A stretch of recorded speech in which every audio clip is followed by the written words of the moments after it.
Good morning, good morning, good morning. Welcome to Speak On It. I am your boy, R.W. Coolins. First and foremost, giving honor to the guy who allows me to come to you in this manner on a weekly basis. I appreciate everybody tuning in this morning. Let's go ahead and get these formalities out the way. rwcoolins.com is the website. RW Coolins over all social media platforms. You can go there, follow, share, like, do what you do with all the other places you may watch, all the other places you may enjoy partaking in. Do the same thing for the Speak On It show. All right. I appreciate you for doing that. Yeah, let's do that.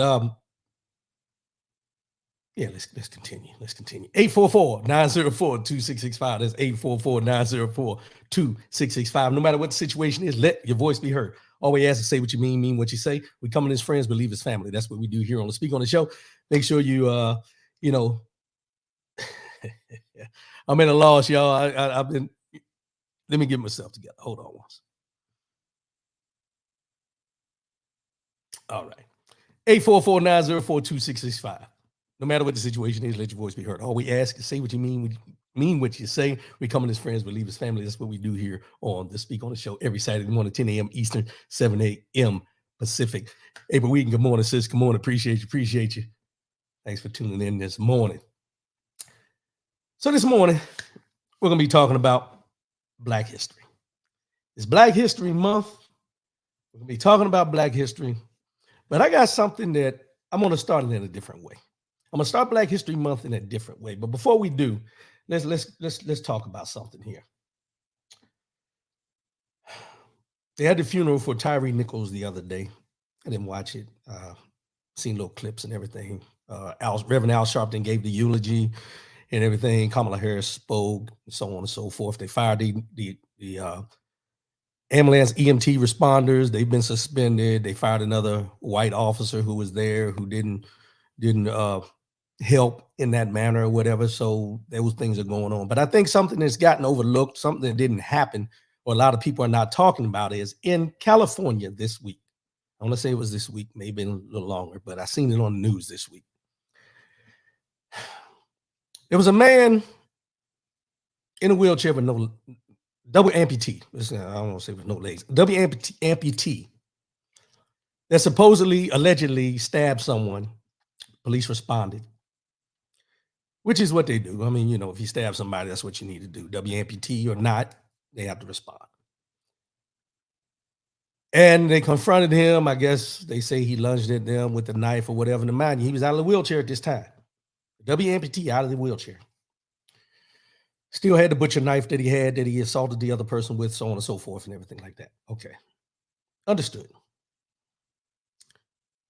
But they shot and killed this double amputee for stabbing the other person because he had the knife, wouldn't give it the knife up and everything like that. But I guess my question to this is, when is police force excessive force? Now, I know we talk about Tyree Nichols, we talk about George Floyd, we talk about all this, but they shot him 10 times, from what I was told, from what I've read, different things. One article said, they didn't release how many times he was shot or whatever, but I seen one that said he was shot 10 times. When does policing become to minimize the threat rather than to kill the threat? Just a question. And the reason I ask this question is, I don't like to do comparisons, but this is history per se. Why don't we see these same situations where they've shot and killed an active school shooter, a terrorist attack, insurrection on the Capitol? I can go through a list of them, but it just seems odd to me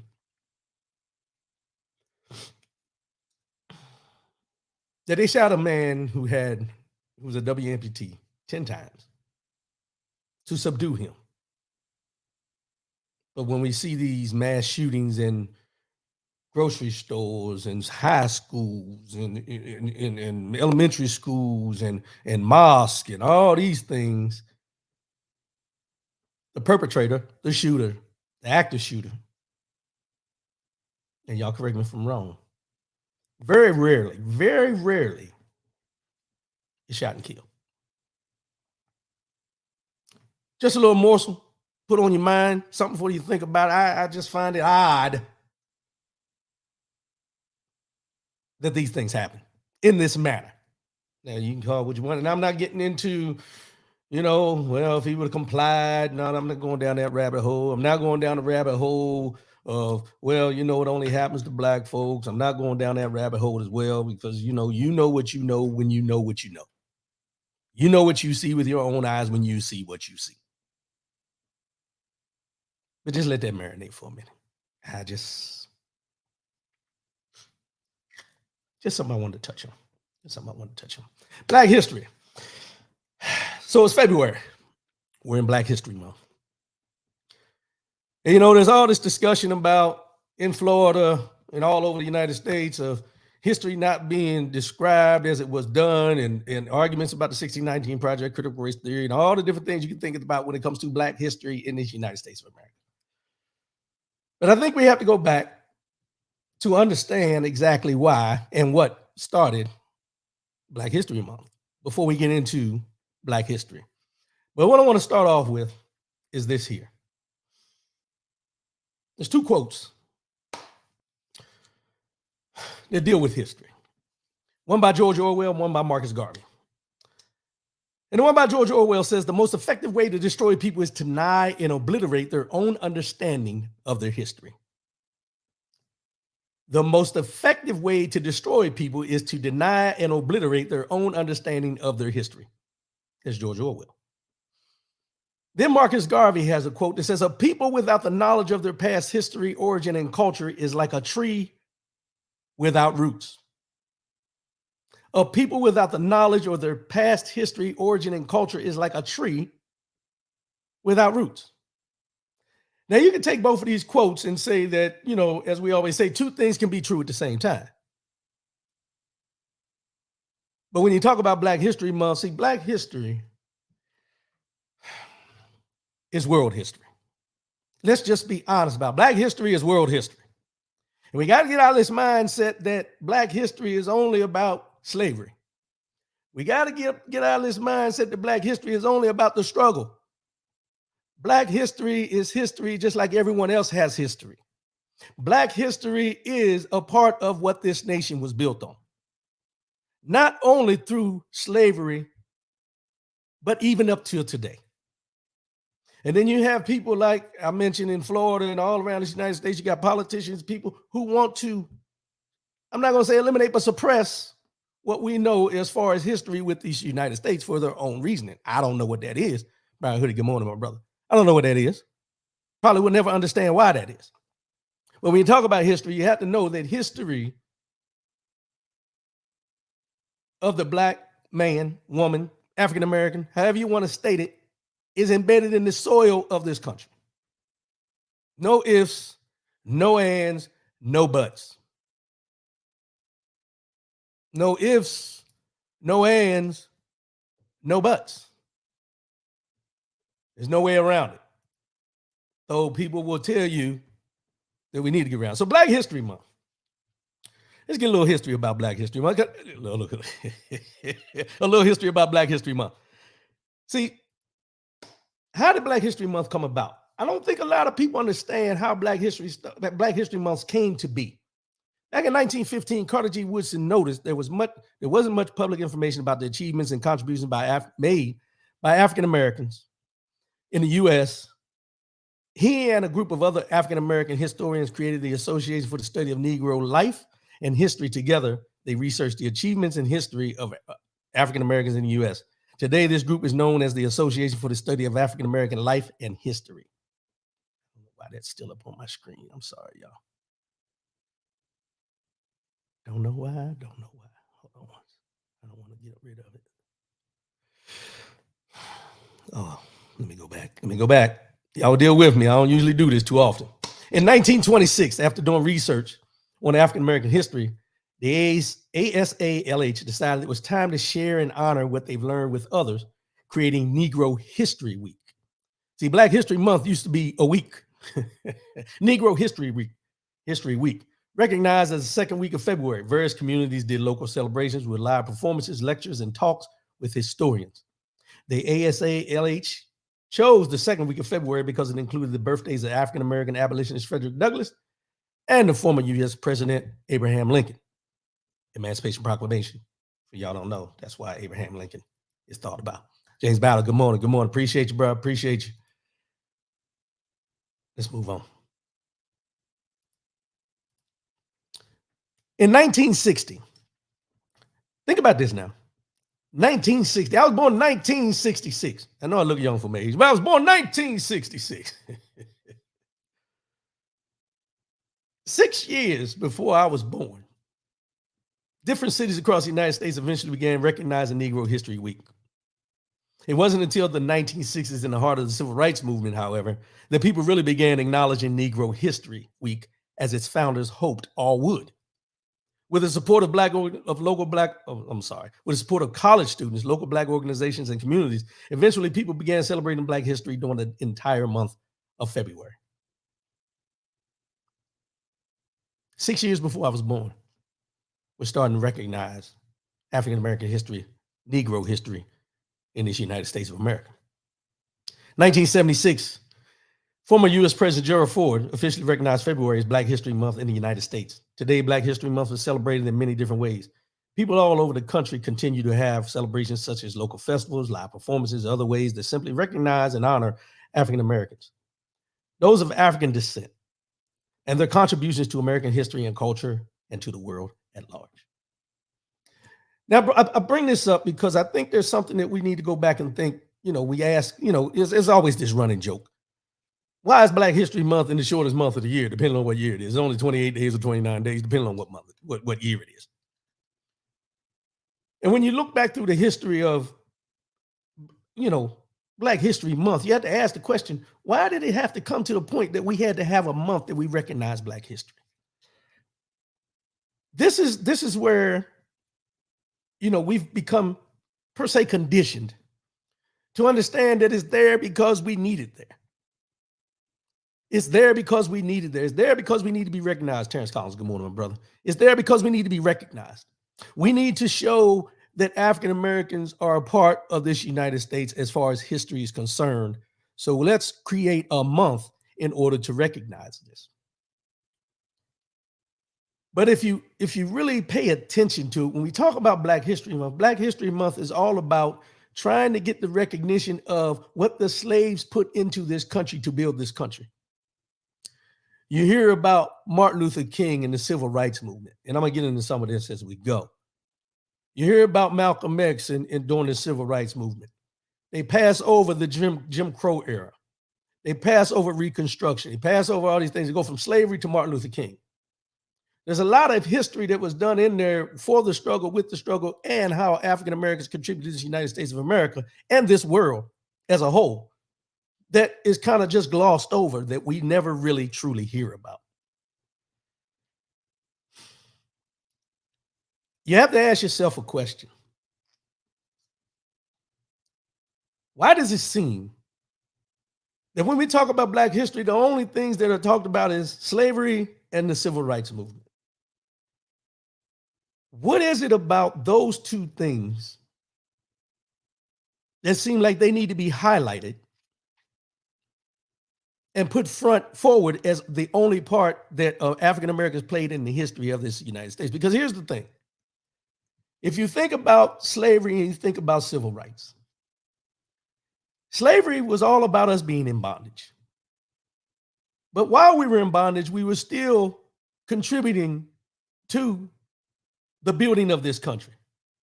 When you talk about the 1619 Project, when the first slaves came to the United States of America, the country wasn't even established as the United States of America at the time. But we started building this country at that time, but all we hear about is the slavery aspect of that. When we were more than just slaves. Yes, we were in bondage, but when you look at the contributions we did, not by choice, but because we were slaves, you still have to take that into account. But it still seems to be glossed over. We go from slavery all the way up to civil rights. None of the things in between. You hear about Frederick Douglass every once in a while. You hear about Washington, George Washington Carver, Marcus Garvey. You hear about these people, but you don't hear all the things that were going on during that time.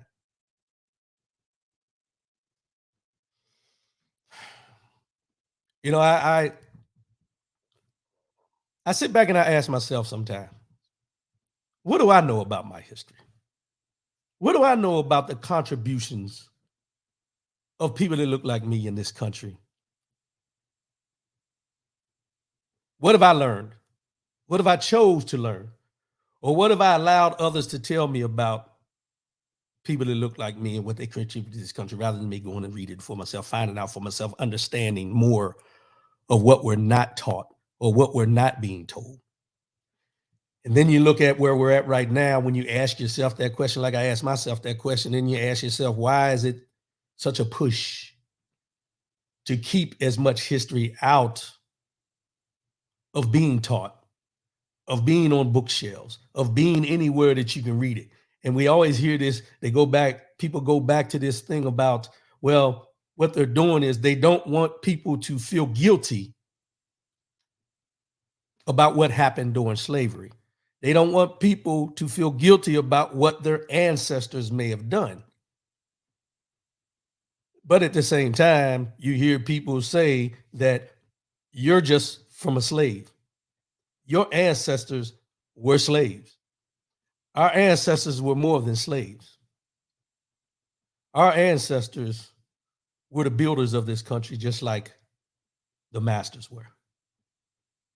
They dictated, we did the work.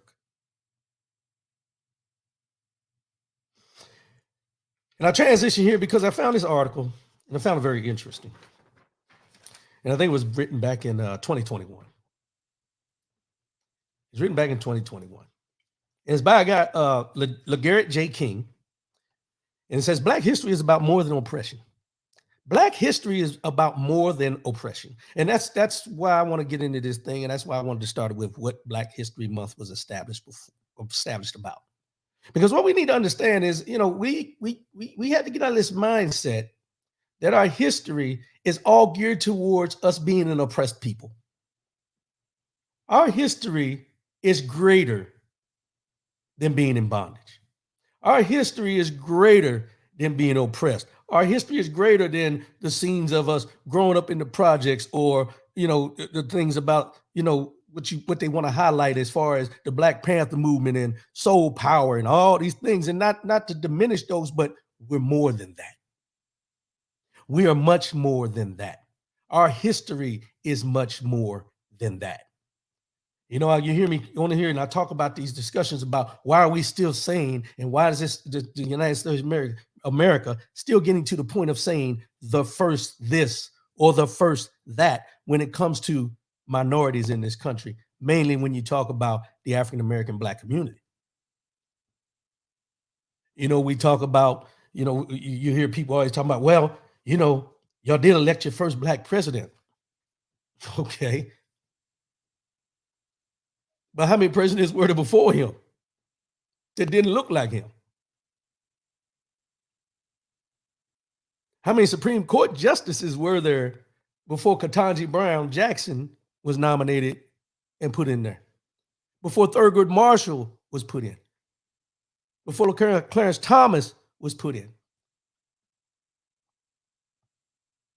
See, we're talking about our history as far as the first this, the first that, but we never go back to find out who were the first politicians that we know about. Who were the first this or that? See, we're more than an oppressed people.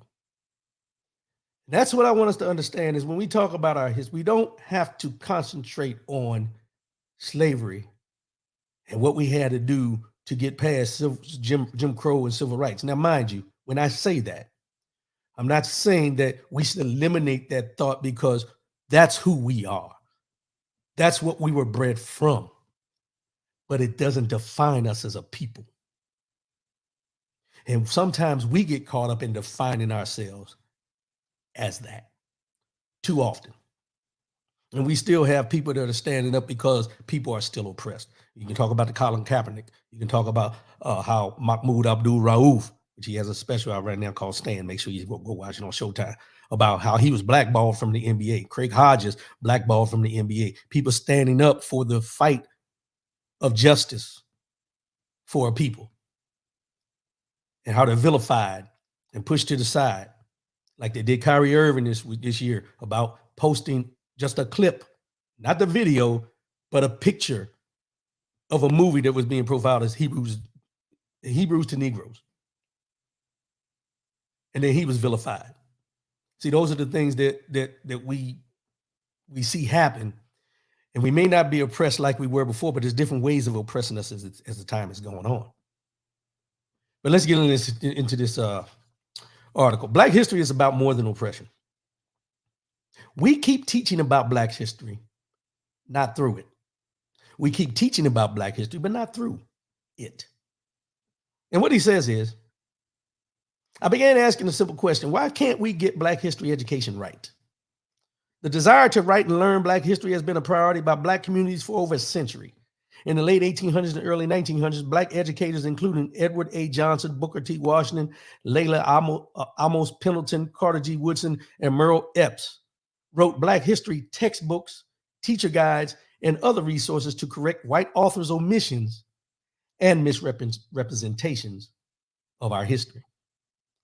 Black history education became more mainstream during the 1960s as Black children, parents, teachers, and community members protested for more Black history courses. Now, hear what I'm saying right now. I'm sorry. Hear what I'm saying right now.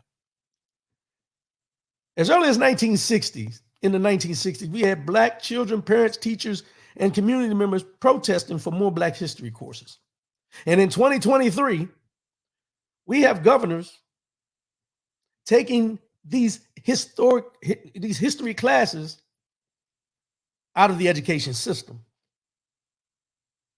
Different ways of oppressing the people by eliminating their history for anybody, not just for us to understand, but for those that don't look like us to understand. These acts of agency led to more Black history courses and a handful of states creating legislation mandating Black history in public schools. This is in the 60s, during the Civil Rights Movement. Despite its storied past, Black history education continues to have severe problems in the way it's conceived and taught. As prominent educator Gloria Ladson Billings wrote in her 2003 Critical Race Theory Perspectives on the Social Studies, when school children, I don't know why I can't get that out now. Sure. When school children learn Black history, they learn that Black people are relatively insignificant to the growth and development of our democracy and of our nation. And they represent a drain on the resources and values. Let me stop right there. See, this states in here, and I'm gonna go off a little bit here in some of these right here, but I'm gonna interject some information from my understanding, in my view, in my, through my travels in my life. What they're talking about here is they learn that Black people are relatively insignificant to the growth and development of our democracy and our nation. See, this is where in the history that we were taught when we were in school years ago and during this time, they were showing us things about where we were less than. You only seen things like, I can say for me, being growing up in Frederick, Maryland, there was a place called Rose Hill Manor. It used to be a plantation per se. And they took us up there, they would take us up there and they would show us, give us a tour, and they show us where the slaves lived and where the master lived and how they had the crops and all these different things, drank some mint tea. They told you all these different things, but they never highlighted anything about us other than the fact that we were slaves.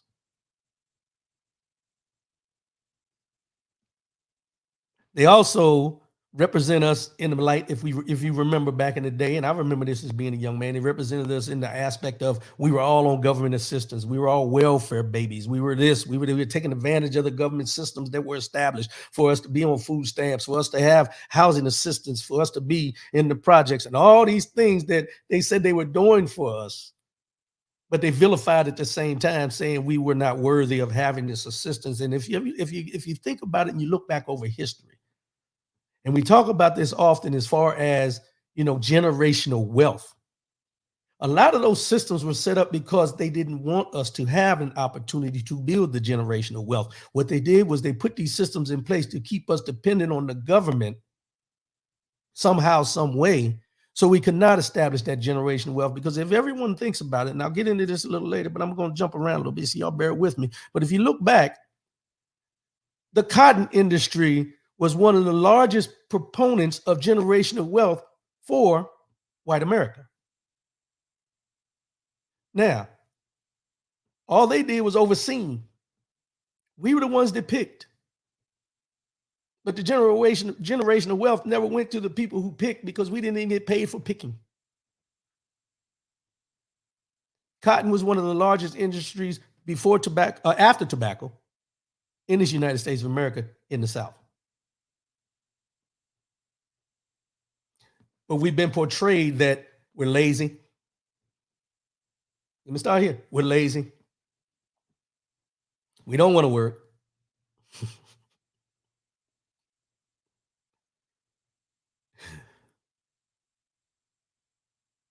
Fatherless homes makes us unsuccessful. See, all these things that we hear now are synonyms to what they used to call us back then, or how they portrayed us back then. For us, for them to say that we're lazy, but at the same time tell us that we're from the loins of slaves. Slave labor built this country. So if we're lazy, what does that say about the slave labor you had? Because they built this country, so they weren't lazy, but we come from that. If someone's lazy, it's those who have attained the generational wealth, because they never did the work per se. Call it what you want. The first time many school children learn about Black people is through enslavement and other oppression-centered narratives. Black people are taught as passive people and disconnected from their liberation. The prevailing narrative emphasizes white saviors and the federal government as Black people's primary liberators, as I mentioned. Well, we know y'all are struggling. Let's give y'all some food stamps. We know y'all struggling. Let's give you public housing. We know y'all struggling. Let's give. But one thing they've never given is reparations. But if you look back through history, when slavery ended on paper, let's just be real, when slavery ended on paper, everyone who was a slave owner was given so much money per slave that he was losing. Generational wealth being built. The government gave them this money. Nothing to the people that were enslaved. We can't get Black history education right because we teach about Black history instead of through Black history. Teaching about Black history has meant that schools teach from how white people imagine Black histories. Teaching through Black history should mean listening, writing, and teaching narratives from the actual historical experiences and voices of Black people. James Battle, after slavery and Reconstruction, they were afraid to give us reparations because they thought it would make us too powerful. They felt it was easier to control us by providing government assistance.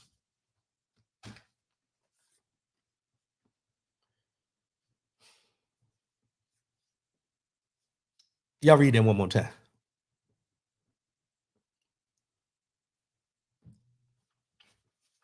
These historical perspectives differ significantly.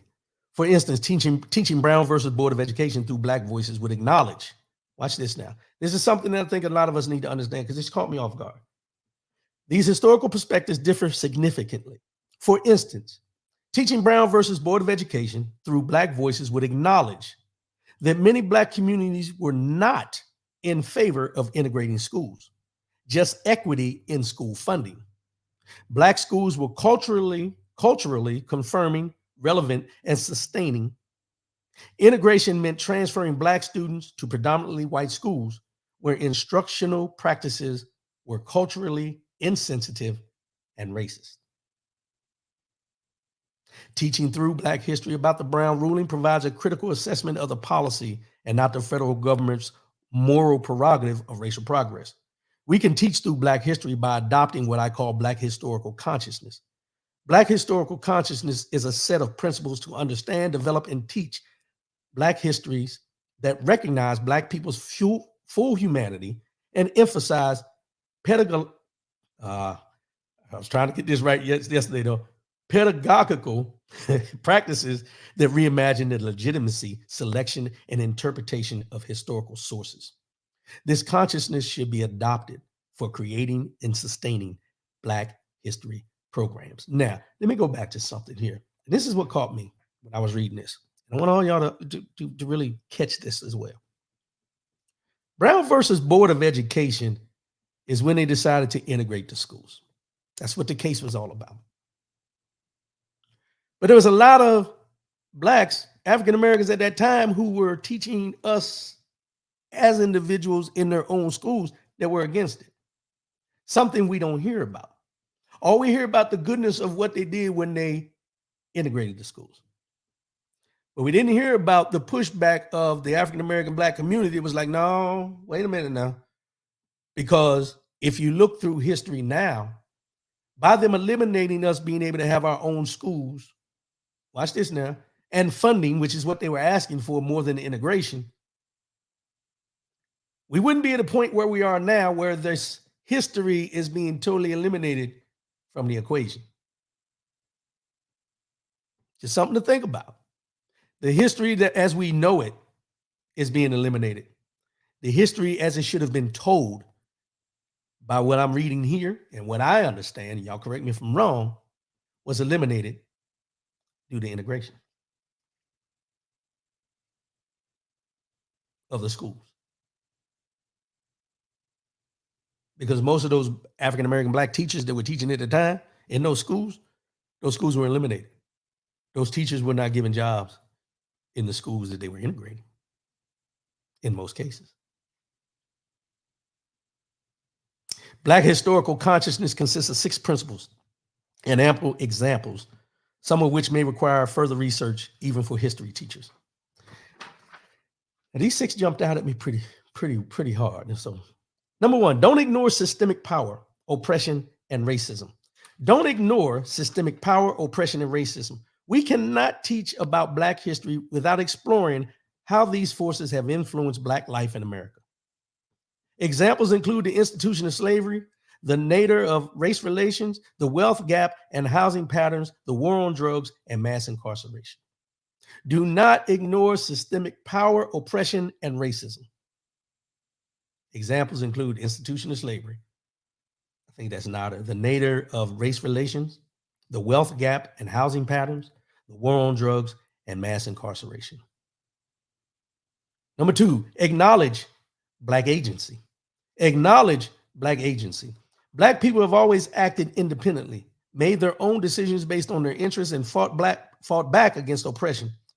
Just because oppression has influenced Black life histories does not mean that oppression defines Black history.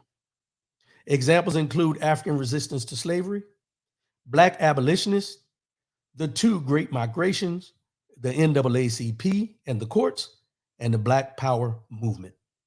All these things show that we have to acknowledge Black agency in the changes that happen. What happens is, in most cases, anything that has been done, anything that has been changed, any changes that have been made, you always hear they say Martin Luther King fought for civil rights.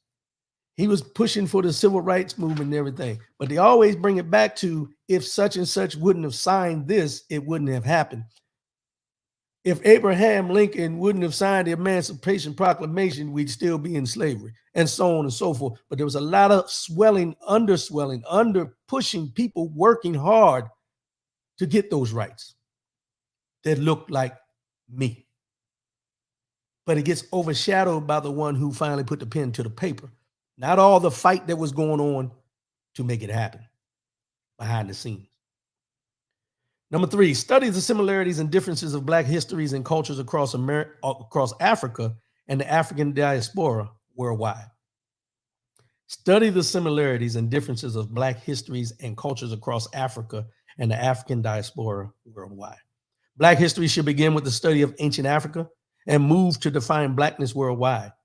Examples include African origins of humanity, the Haitian Revolution, the Caribbean Black Power movement, and African civilization, kingdoms, and dynasties. That's what we don't talk about. I think sometimes we get pigeonholed into the thinking that what we know to be true about Black people is only what we know about what is here on this United States soil. Africa is a large continent. Slavery was not only in the United States of America.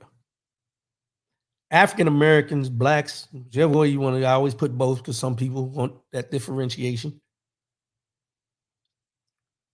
were across this world during the slavery times that the United States, there were slaves in all these different countries, but there were also free people in some of these countries as well. That were building, that were in charge, that were running things until the French and the Europeans and you know the British and all these came in and took the land. But these are history things that we don't know, we don't read about, are not spoken about. You know, you hear the story of Christopher Columbus, but you don't hear about the kings or the people, the Moors. I think is the word that I'm looking for. I read a little bit, so I don't want to get into that and act like I know because I don't. But these were the people that were royalty. These were the people that were running things, and these were the people that looked like me that were free and had their own countries, had their own governments, had their own way of managing their lifestyle. We're more than oppressed people. You hear people always say we were kings and queens.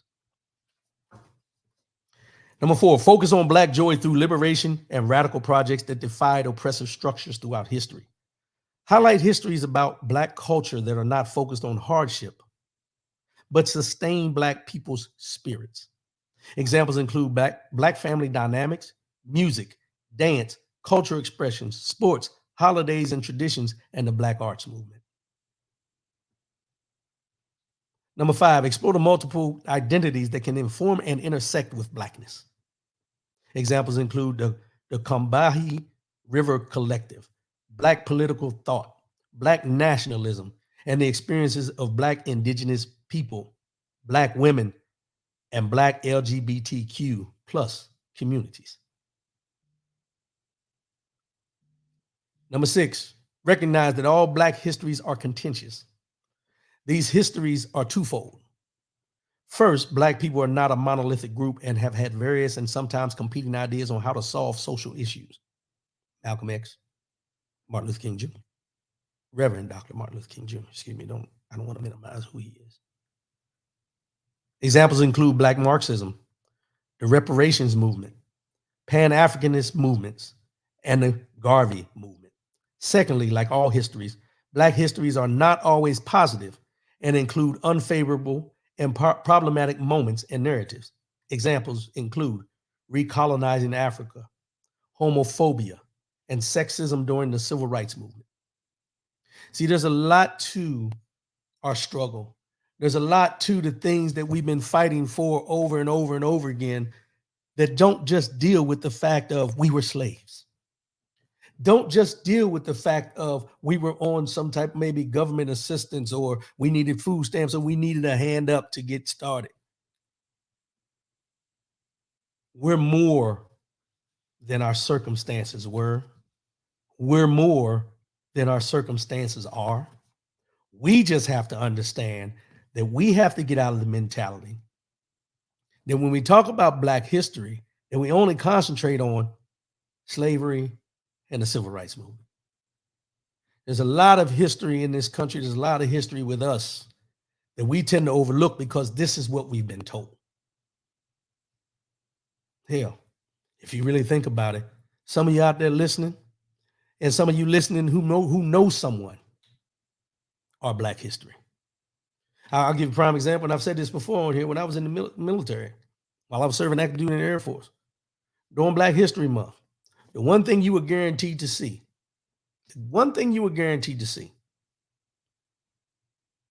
was Tuskegee Airmen at your installation, at your base, sometime during Black History Month, either during the prayer breakfast, during the Black History Month recognition luncheon, any of those things, you were guaranteed to see a Tuskegee Airman.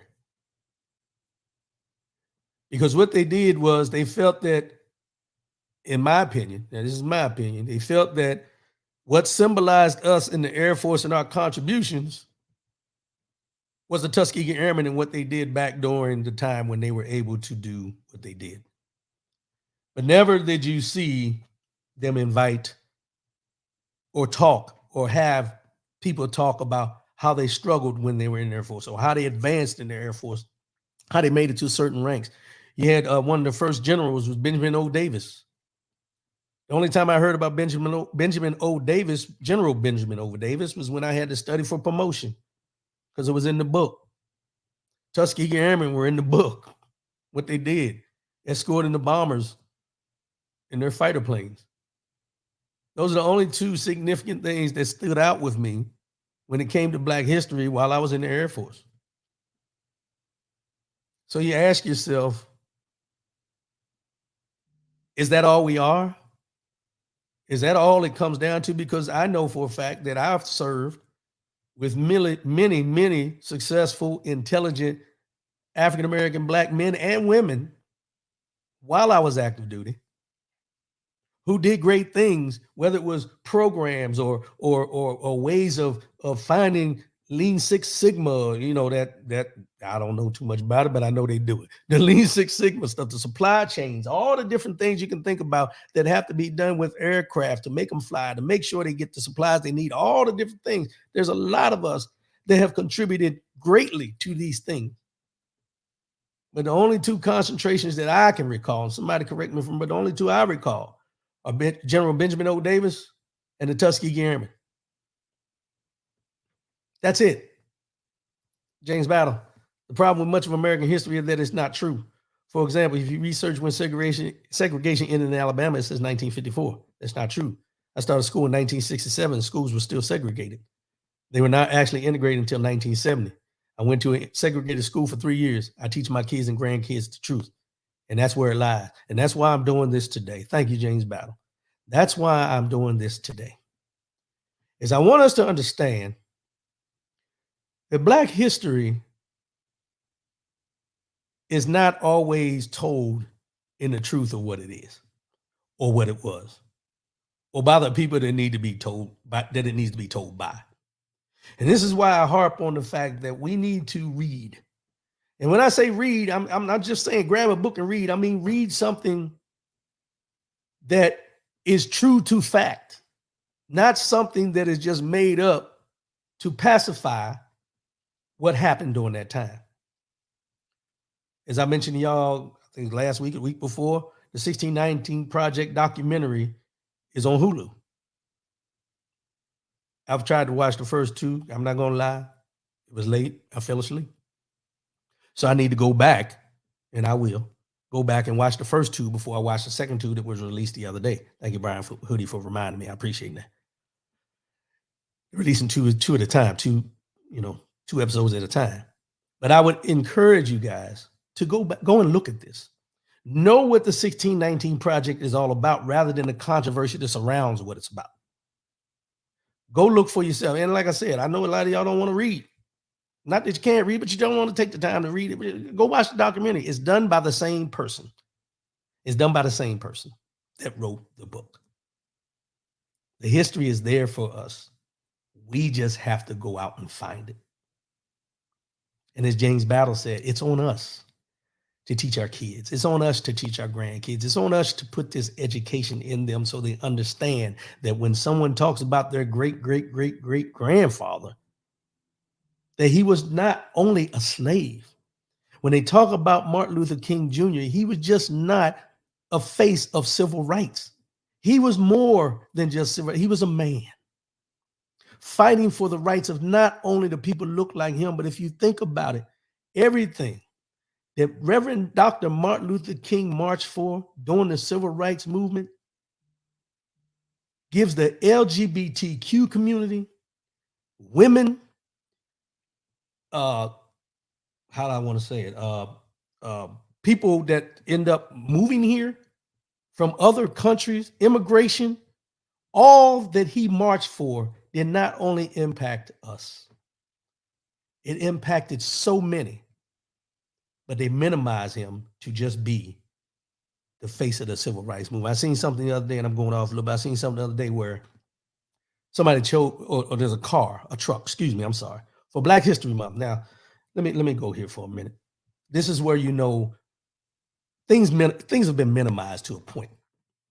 In Ohio, Columbus, Ohio, to be exact, the police department decided that they were going to put labels and stickers and everything on one of their patrol SUVs about Black History Month.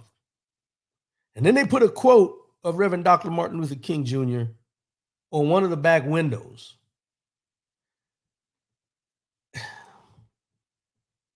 The truck has red, black, and green stripes on it. I'll post the article after the fact on my page. It had red, black, and green stripes on it. Said Black History Month, and all these different things. Quote from Reverend Dr. Martin Luther King Jr. and all this. And I understand per se the symbolism. But we still got police out here beating up people, killing people in the streets. And you would rather invest money to put some kind of wrap on a vehicle to recognize Black History Month, rather than put that money into having town halls to find out what the problems are in your communities, or coming out to meet with the people in your communities and find out what you can do better. Because Columbus, Ohio has one of the highest police, one of the highest police brutality rates in the United States of America. Just what I read. But they chose to use money to put a wrap on a vehicle for Black History Month. Is that supposed to make the community feel better about you protecting and serving? Because you decided to put some kind of stickers on a vehicle to say Black History Month, we recognize it, and you got a quote from Reverend Dr. Martin Luther King Jr. on the back window. Are we being serious right now? And this is why I always say you never hear me say MLK, because I think we've minimized the man, Reverend Dr. Martin Luther King Jr., down to quotes and sermons. We have minimized him to quotes and sermons. And some of it's our own fault. To be honest, some of it's our own fault. Be real. Let's be real. 5 truths about Black history. And this is from the ACLU. Number 1, America was founded on white supremacy. America was founded on white supremacy. A lot of people get upset with that, but let me read what it says. The nation's founders believed in white supremacy, and they were not ashamed to say so. The first slaves arrived here in 1619. Between 1619 and 1865, Virginia passed more than 130 slave statutes to regulate the ownership of Black people. A 1662 law made all children of enslaved mothers slaves, regardless of the father's race or status, so that rape by white slave masters couldn't create a free child. A 1667 law codified that slaves who converted to Christianity were still slaves. A 1669 law allowed slaves to be killed for resisting authority. America was founded on white supremacy.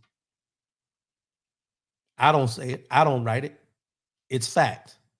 When you have a people who want to suppress everybody and went out and wrote 130 slave statutes to regulate the ownership of Black people, says all you need to know. Terrorism, even if we refuse to acknowledge it. The largest terrorist attack in Oklahoma was not at the federal building in Oklahoma City in 1995. It was down the road in Tulsa in 1921.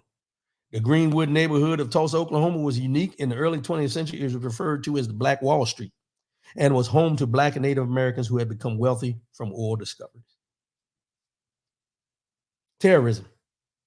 Terrorism dates back to slavery in this country. Slave patrols. The cracker. Everybody knows what the cracker is, right? They call him the cracker because he was the one that cracked that whip. That's terrorism. Just the fact of knowing that if you get out of line, that terrorism. As much as we don't want to recognize that, it's true. Wealth, however, did not mean equality. White residents were disturbed by the growing black wealth and sought to impose official segregation measures. In 1914, Tulsa passed a law that forbade anyone from living on a block where more than 3/4 of the pre-existing residents were of another race. Terrorism. Wealth did not matter. A war fought for slavery. Research conducted by the Southern Poverty Law Center in 2017 shows that our schools are failing to teach the truth about African enslavement. Only 8% of high school seniors surveyed can identify slavery as the central cause of the Civil War. 2/3, 68%, don't know that it took a constitutional amendment to formally end slavery. Fewer than 1 in 4 students, 22%, can correctly identify how provisions in the Constitution gave advantages to slaveholders. The truth is clear if we choose to see it. Let me give you these numbers right here. David Blight has written that the total value of all slaves combined as property in 1860 was greater than the value of every bank, factory, and railroad in the United States. By 1860, America had 4 million slaves, worth a total of $3 billion of the day's currency. So in that day, there was $3 billion worth. The slaves were worth $3 billion. 4 million slaves. As a result, there were more millionaires in the Mississippi Valley, notably one of the poorest parts of America today. The Mississippi Valley had more millionaires than any place else. And today, Mississippi is one of the poorest parts of America. Furthermore, the southern states were absolutely clear about why they left the Union. And this is something you need to understand. When they talk about the states that wanted to leave the Union, there were Texas, Mississippi, Louisiana, Florida, and Georgia. Texas, Mississippi, Louisiana, Florida, and Georgia. Texas, and it says, all white men are and of right out ought to be entitled to equal civil and political rights, that the servitude of the African race as existing in the states is mutually beneficial to both bond and free, and is abundantly authorized and justified by the experience of mankind and the revealed will of the Almighty Creator. They left the Union because they wanted to keep slaves. And they said it was by the right and the will of the Almighty Creator. Mississippi, same thing. Louisiana, same thing. Florida, same thing. Georgia, I'm not going to read all of them.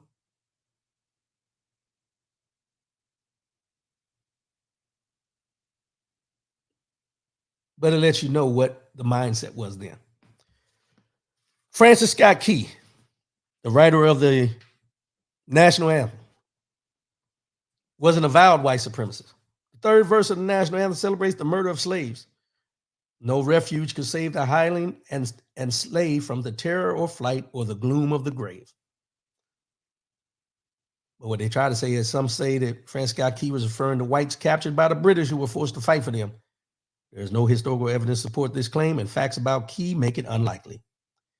Francis Scott Key came from a slave-owning family in Maryland, a rich slave-owning family in Maryland. Just weeks before he wrote the national anthem, Key saw the colonial Marines, black slaves who fought for the British in the War of 1812, help the British drive American soldiers back to Washington, D.C., and then set the White House on fire. He said blacks were a distinct and inferior race of people, which experience proves to be the greatest evil that afflicts the community. Reparations, as I mentioned before, for slavery have already been paid. On April 16th, 1862, more than 8 months before he issued his Emancipation Proclamation, Abraham Lincoln signed a bill ending slavery in the District of Columbia. It provided for immediate emancipation of slaves and compensation to slave owners loyal to the Union of up to $300 for each freed slave. Over the next 9 months, the Board of Commissioners appointed to administer the act approved petitions completely or in part and from owners for the freedom of 2,989 former slaves. Lincoln's administration paid about $1 million to slave owners in D.C. for the loss, watch this word, for the loss of property.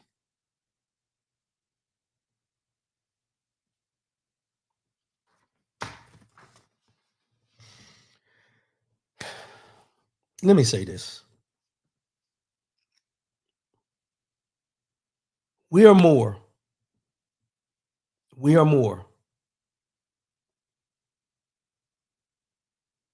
than descendants of slaves, and we are more than what was fought for during the civil rights movement.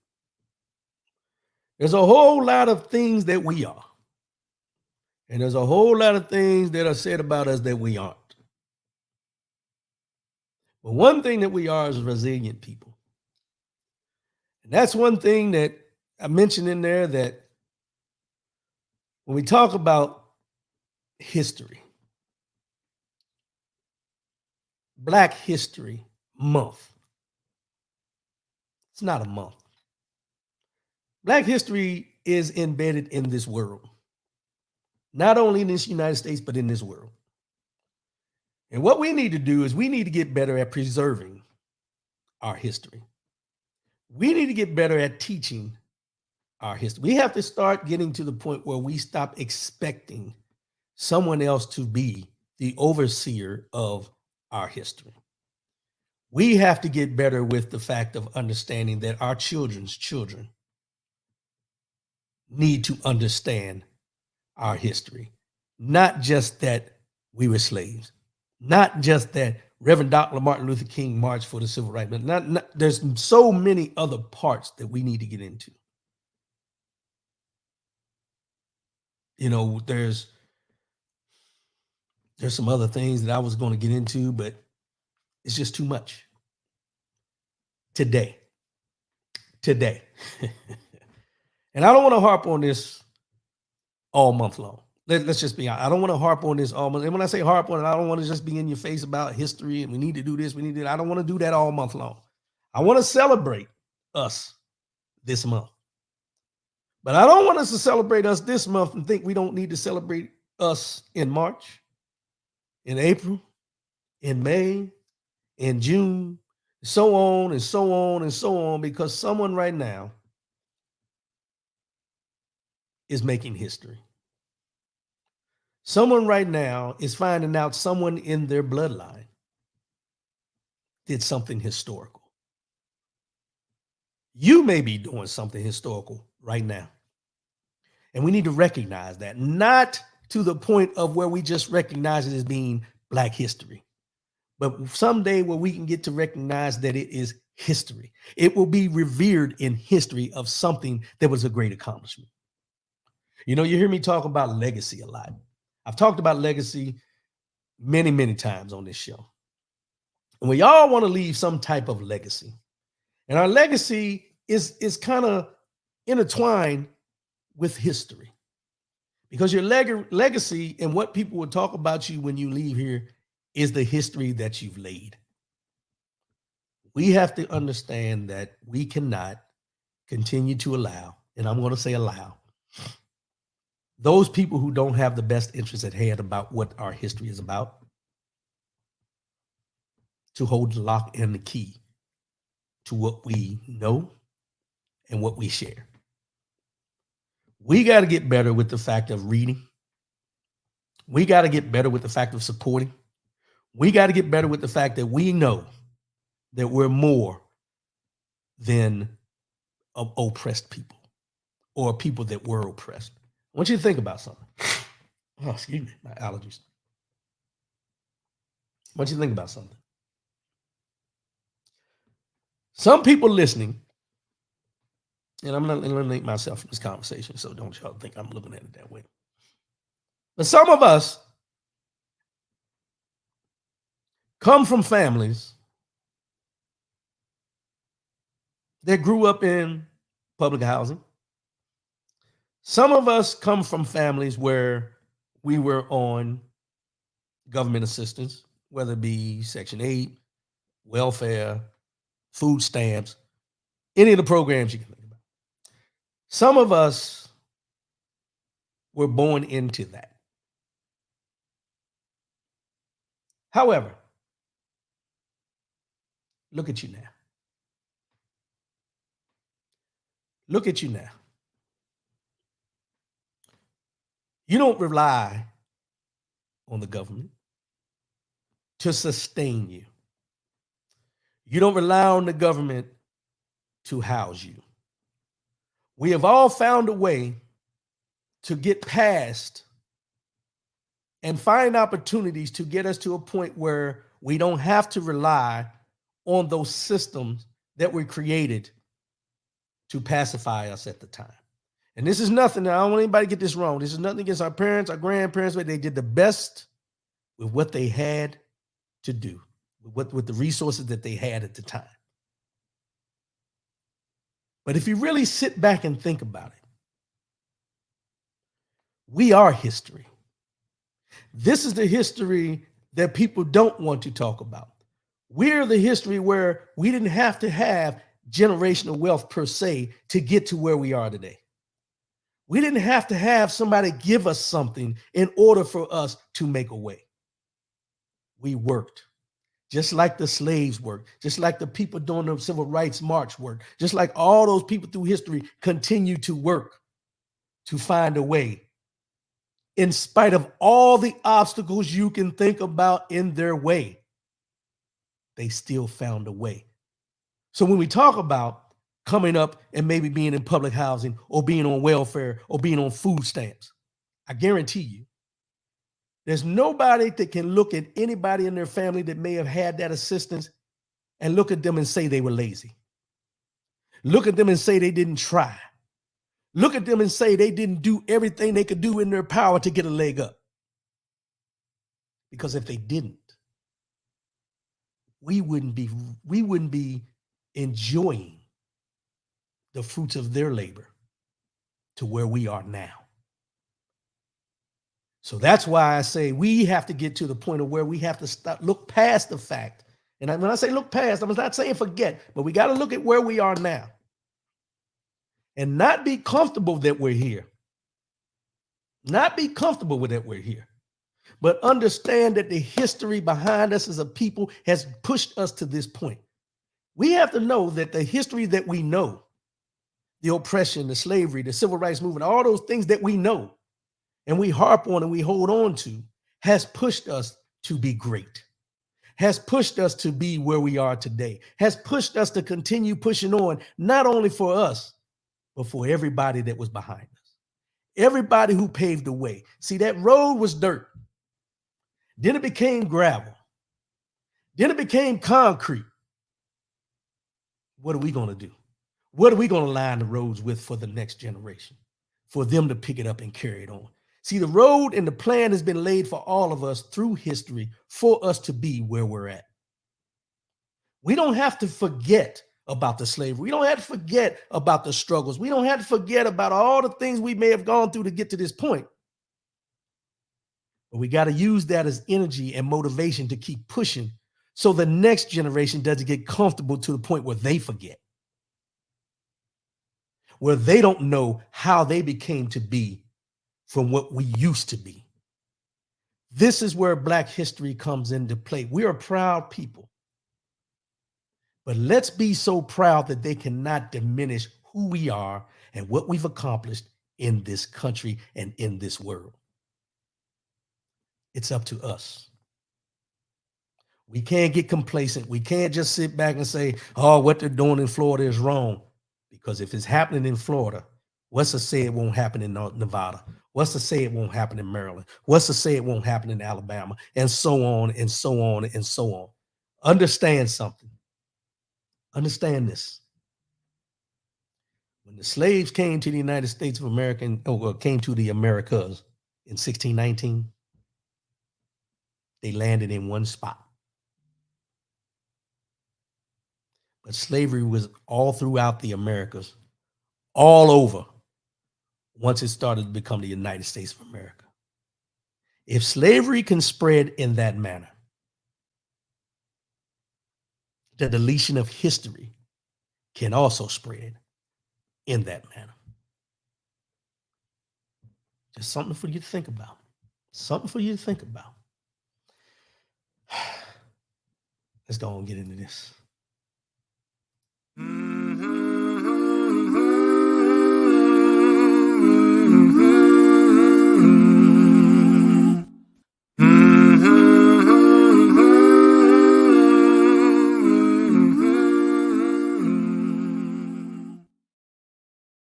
Mind, body, and soul. Mind, body, and soul. Year 2023. 2023. We're trying to be better. Be better. Be a better you. Be you, no matter what. Don't change for nobody. Don't try to fit in everywhere. Be you. Be the best you possibly can be. Now, today's quote is not a quote. It's a question for you. A question to make you think. And the question I want to ask you and I want to put to you today is, are you living? Are you living? Are you? I ask that question because, we hear and we see and we talk to our friends and family members and everything, and we hear what they're doing, how they're going about their life on a daily basis and everything. And this question came to me because I had to ask myself first, am I living? Am I going through life day to day, just taking it for granted, just doing the things that I'm conditioned to do? Or am I living? See, a life span is undetermined. We know there's a life expectancy of about, I think it's like 78, 80, give or take, depending on, what's going on. But our life expectancy compared to our living are two different things. You can be on this earth till you're 100 years old, but did you live? And I say this because I hear people talk about retirement. And I got in this conversation with Dr. Robert Piles when he was on. And he said, if you retire, what you going to do? What you going to do? And I understand the concept of if you retire, what you going to do, what you going to find to do, what you going to do. But here's the thing. Why do we wait or have this focus on when I retire, this is what I'm going to do? When I retire, I'm going to do this. When does living come into play? And when I say living, I'm not just talking about walking around living, breathing and living, enjoying life for what it has to offer. Well, some people take living as being they're successful at their job. Some people take living as far as how much they pour into their children. Some people take living as far as I'm a good spouse, I'm a good husband, all those different things you can think about. But are you living? Are you? Are you? A lot of you say, well, what is living? That's a definition only you can come up with for you. Because living is not the tasks at hand. Living is enjoying the moments that you have every time you have them. Living is enjoying the fact that you wake up every morning and you find something to motivate you to go through the day, not because you get up to go to job, not because you accomplish this project, living. Because one thing we always hear, and there's a song, I think, and I can't remember what it was, is my living in vain? Has my living been in vain? Only you know that. Are you living? Just want to give you something to think about. Something to ponder, as they say. I have to ask myself that question. I have to ask myself, am I living? Because, I think we all see it. I'm at an age now. Most of us are at an age now that 50 and above crew. Well, we're seeing a lot of our friends leave here. A lot of family members leave here. Leave this earth, let me say. And if you step back and ask yourself what type of life the person had, from the outside looking in, you would probably say most of them, oh, he lived a joyous life. He had a good life. He had a good family. He did this. He did that. He accomplished this, accomplished that and everything. But was he living? Was she living? See, I think we get caught up in what living is about is just waking up and having another day. Living is taking advantage of the fact that you woke up and you get another day. You're going to continue to hear me say that because here,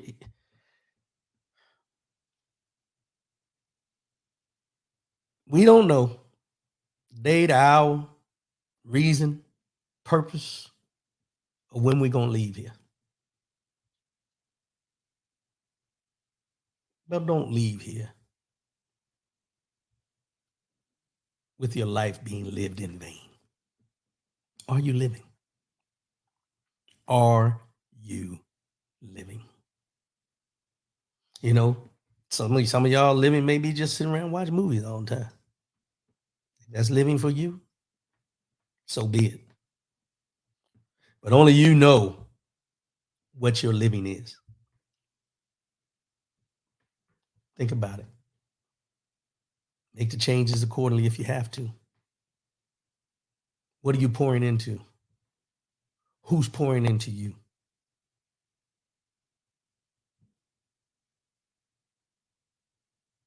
Are you living? Or are you just going through the motions? I appreciate everybody tuning in today. Black History Month is upon us. 28 days. I think it's 28 this month. I can't remember. But Black history is not just slavery and civil rights. There's more to it. There's more to it. And we got to be better about learning and understanding it and passing it on to those that we know need that information. I appreciate everybody tuning in. I'll be back again next week. We have another conversation. May have a little bit of Black history sprinkled in here and there, but I got some topics I want to get into that deal with us. Not just us as African American Black people, but us as a people as a whole, us as human beings, and what we're going through and what we're dealing with right now. Because as good as life seems, there's a lot of things going on that could impact how your life is. And I appreciate everybody tuning in. As I always say before I sign off, love yourself, love one another, keep your head up, and most definitely keep your faith in God. I'll see y'all again next week. I'll holler at y'all. Peace.